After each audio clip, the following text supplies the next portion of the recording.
আসসালামু আলাইকুম। আজকে আপনাদেরকে জানাবো কিভাবে ম্যানুয়াল গাড়ি চালাবেন। এই ভিডিওটা একদমই রওয়া যাবে, আপনারা দেখে নেবেন, আস্তে আস্তে হয়তো বা শিখতে পারবেন। ম্যানুয়াল গাড়ি চালানোর ক্ষেত্রে প্রথমেই কিন্তু আপনাকে অবশ্যই একটা ম্যানুয়াল গাড়ি চয়েস করতে হবে। যেমন আমি আজকে চালাচ্ছি, এটা হলো অশোক লেল্যান্ড ব্র্যান্ডের দোস্ত লিও একটা পিকআপ। এটা ম্যানুয়াল গাড়ি। তো ম্যানুয়াল গাড়ি চালানোর ক্ষেত্রে আপনাকে তিনটা জিনিস মাথায় রাখা উচিত। ওকে, তিনটা জিনিস হচ্ছে আপনি মাথায় রাখবেন যে এ বি সি। যেমন এ বি আর এবং এইখানে এটা হলো সি। এ হচ্ছে কি অ্যাক্সিলারেটর, ব্রেক এবং এটা হলো ক্লাচ। ঠিক আছে, এটা মাথায় রাখবেন।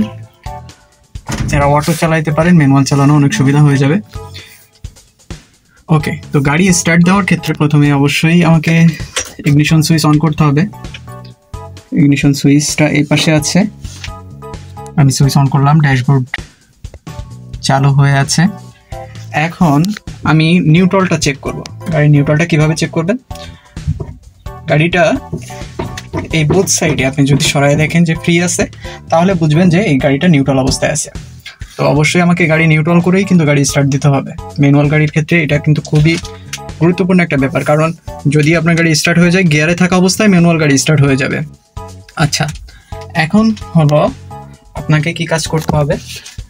এই গাড়িটা স্টার্ট দেওয়ার ক্ষেত্রে আমাদেরকে এই যে অ্যাক্সিলারেটর পেডালটা হালকা একটু ধরে এই ইগনিশন সুইচটা এখানে অন করতে হবে। হয়ে গেল গাড়ি স্টার্ট। এখন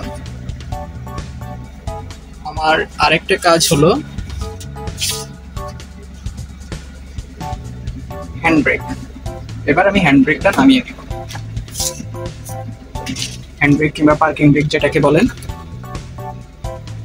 এখন যেহেতু আমি গাড়ির সামনে যেতে পারছি না, গাড়িটা পিছাতে হবে। তো পিছাতে হলে আমাকে গাড়িটা রিভার্স গিয়ারে দিতে হবে। ম্যানুয়াল গাড়ির গিয়ারটা আপনি দেখে নেবেন, প্রথম দিকে হয়তো বা মনে নাও থাকতে পারে। যেমন এখানে আছে সামনে 1, পিছনে 2, তারপরে মিডিলের থেকে এদিকে 3, 4, 5 এবং এখানে রিভার্স গিয়ার। তো রিভার্স গিয়ারটা দেওয়ার ক্ষেত্রে আমাকে কি করতে হবে, এই সাইডে দিয়ে আমি এই যে ব্যাকে দিলাম। এখন আমি গাড়ি রিভার্সে নিতে পারবো।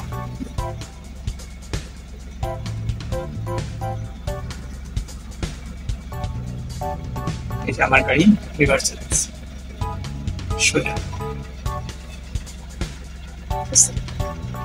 ওকে, কিন্তু এখানে কিন্তু পায়ের একটা খেলা ছিল, যেটা আমি আপনাকে দেখাইতে ভুলে গেছি।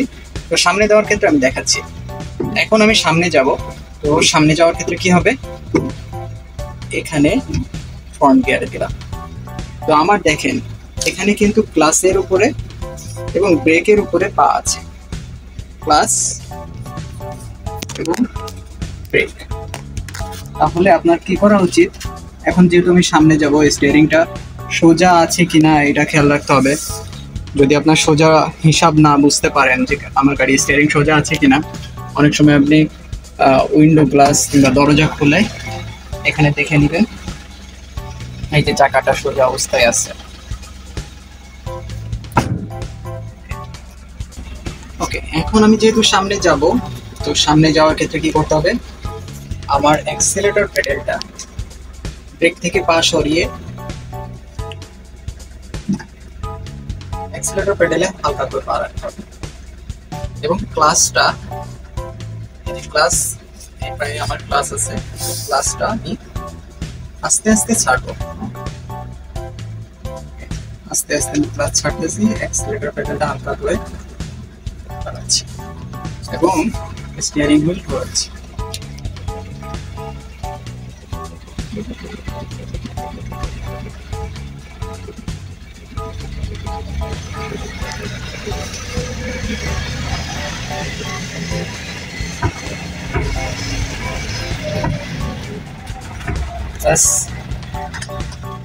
হয়ে গেল।